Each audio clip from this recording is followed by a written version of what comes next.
Dona da barragem que rompeu em Brumadinho, Minas Gerais, a Vale, fez circular hoje nos principais jornais do país um informe de página inteira anunciando as seguintes medidas emergenciais.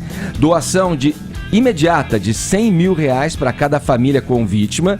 Doação em caráter emergencial de 80 milhões para a cidade mineira. Construção de membrana de contenção de rejeitos no rio Paraopeba, a fim de evitar o desabastecimento de água no município de Pará de Minas, e a contratação de equipe especializada de psicólogos para dar assistência às vítimas. As ações da empresa, que perdeu 72 bilhões de reais em valor de mercado, tiveram ontem a maior queda de sua história na Bolsa de São Paulo. Vamos a Brasília, nessa abertura de Morning Show, falar com o Zé Maria Trindade. Zé, o vice-presidente Hamilton Mourão estuda aí o afastamento da diretoria da empresa. Como é que se daria esse processo? É possível que isso aconteça, Zé, já que a Vale é uma empresa de economia mista, quer dizer, tem governo, tem iniciativa privada. Como é que isso poderia se dar, Zé? Bom dia. Pois é, muito bom dia, Edgar, bom dia a todos. Edgar, a Vale foi privatizada, né? Mas o governo continua com ações e é o maior acionista da empresa, além, evidentemente, dos atuais controladores. O presidente em exercício, e nós estamos aí sob o comando do general Hamilton Mourão, né? Ele levou essa possibilidade para alguns integrantes do governo que já avaliam ali a possibilidade do governo se aliar a outros acionistas e então assumir a presidência da Vale do Rio Doce. A defesa do governo era de afastamento da atual diretoria para evitar qualquer possibilidade de escamoteamento ou esconder provas, né? Ou mesmo interferir nas investigações. E a Vale continuou com a diretoria. Então o governo estuda agora esta possibilidade de formar uma maioria na Assembleia. É preciso uma Assembleia da Vale para que seja trocada a diretoria, e só através desta Assembleia é que o governo poderia ou assumir ou indicar alguém, apoiar alguém para a nova direção. Edgar, nesse momento, o presidente em exercício, Hamilton Mourão, está em reunião com ministros, né? É o Conselho de Governo. Ele está no comando, evidentemente, pelo afastamento temporário do presidente Jair Bolsonaro. A avaliação é sobre a política nacional de segurança de barragens. A ideia do governo é mostrar uma presença muito forte nesse episódio de Brumadinho.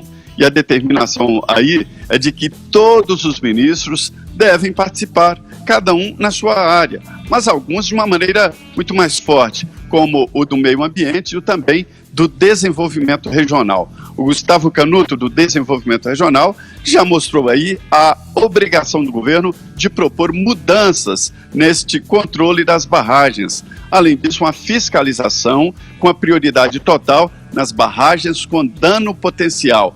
Esta é a prioridade do governo.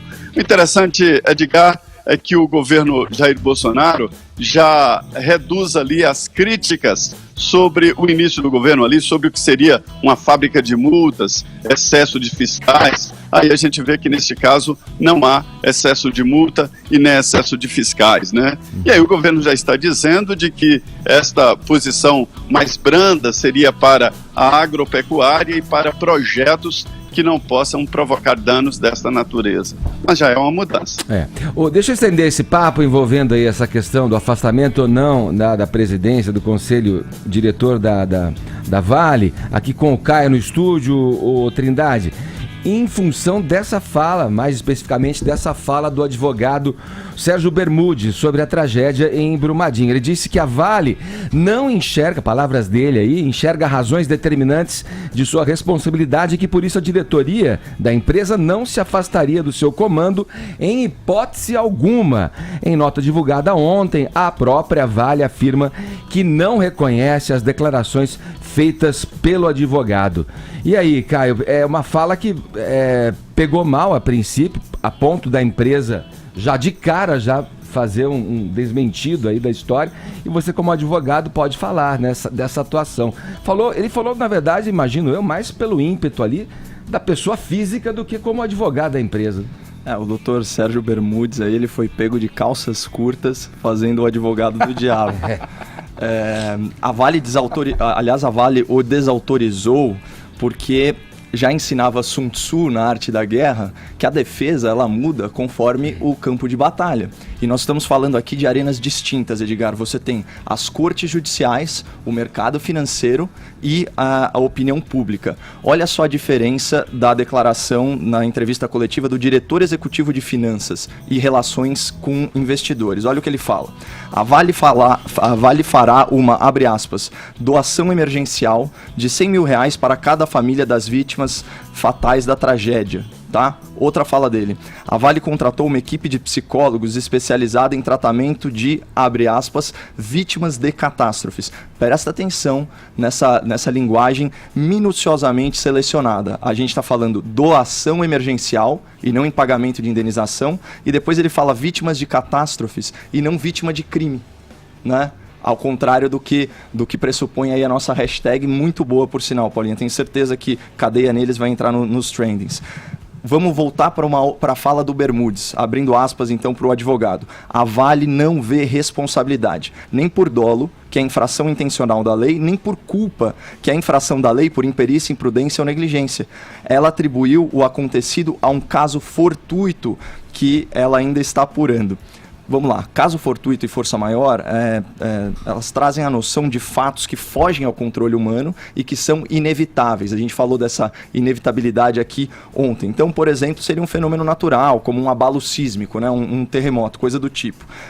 De novo, trazendo aí para a questão jurídica, né?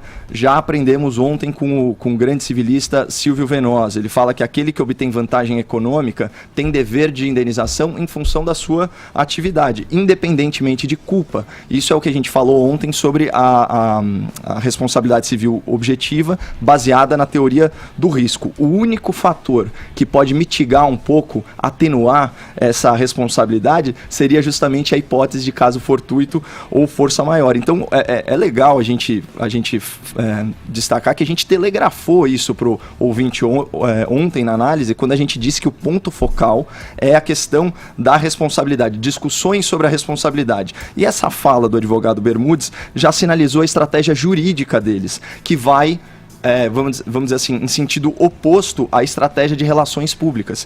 Eu falei, o objetivo jurídico, Edgar, deixar bem claro do ponto de vista dos advogados, não é fazer justiça. Há pouquíssimos advogados empenhados na justiça enquanto conceito. O que eles querem? Pagar o mínimo possível de indenização, afinal de contas a Vale só lucrou 8,3 bilhões, né, no último trimestre, e manter os executivos longe das grades, né, eximindo eles de responsabilidade penal, na contramão do cadeia neles. E os especialistas de PR, né, de relações públicas que eu conversei, falaram, olha, Caio, numa contenção de crise dessas, tem 3 objetivos. Primeiro, minimizar o impacto no valor das ações na Bolsa. Você trouxe aí a queda aí de mais de 20% nas ações, foram 70 bilhões, mais de 70 bilhões em perdas, né?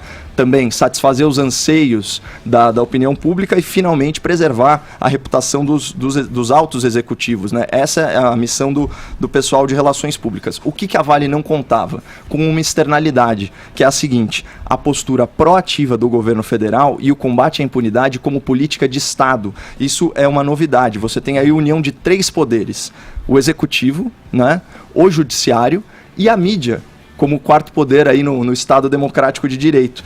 Olha a diferença, e aqui só para fechar o comentário. A administração da Dilma Rousseff, por exemplo, para fazer o paralelo com Mariana, ela tinha interesse direto em pôr panos quentes naquela tragédia. Por quê? E tem muitas evidências nesse sentido.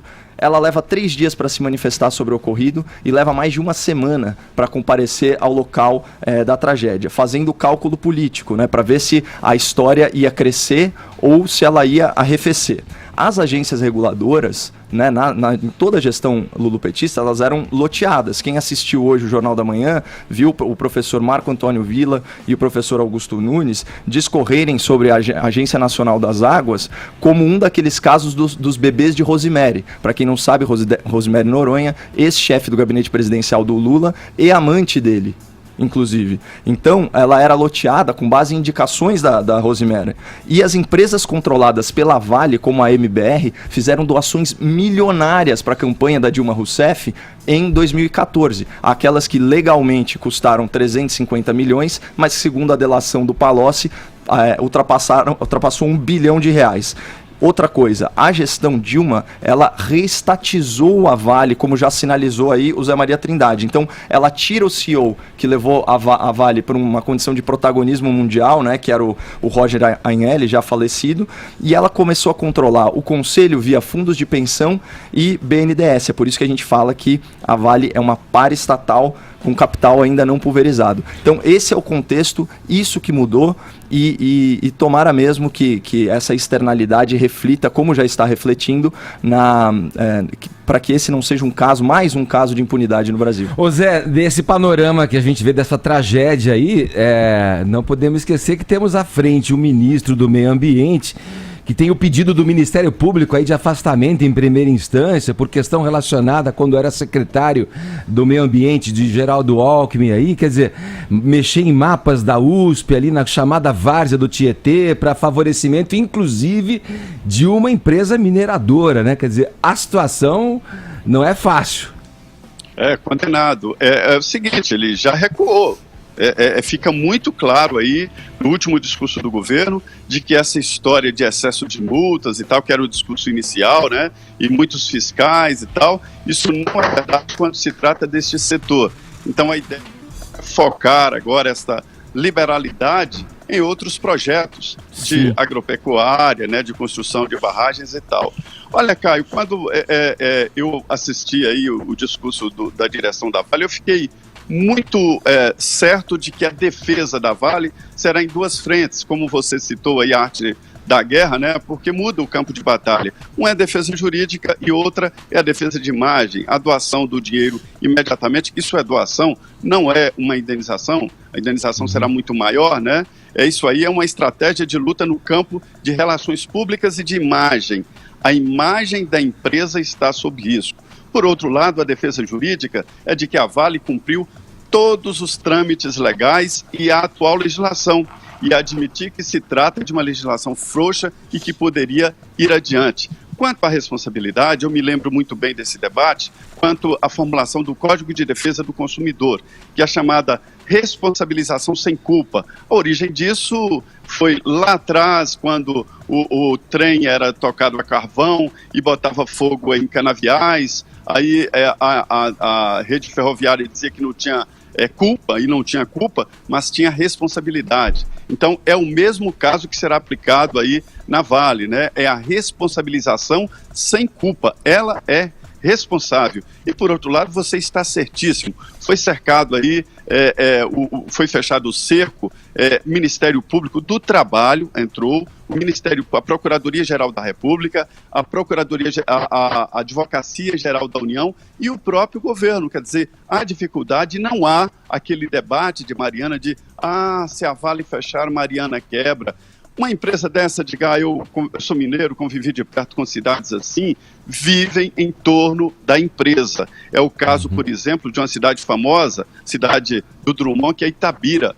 Né? Todos sonham em trabalhar na empresa. Aquele macacão cinza provoca delírios, inclusive, nas menininhas, que, nossa, casar com um funcionário da empresa é tudo, né? Então, se essa empresa fecha também a cidade. Esse discurso valeu para a Mariana. E nem está sendo lembrado agora. Tá certo. Valeu, Trindade. Obrigado pelas informações. Um abraço, bom trabalho aí. Perfeito, bom dia.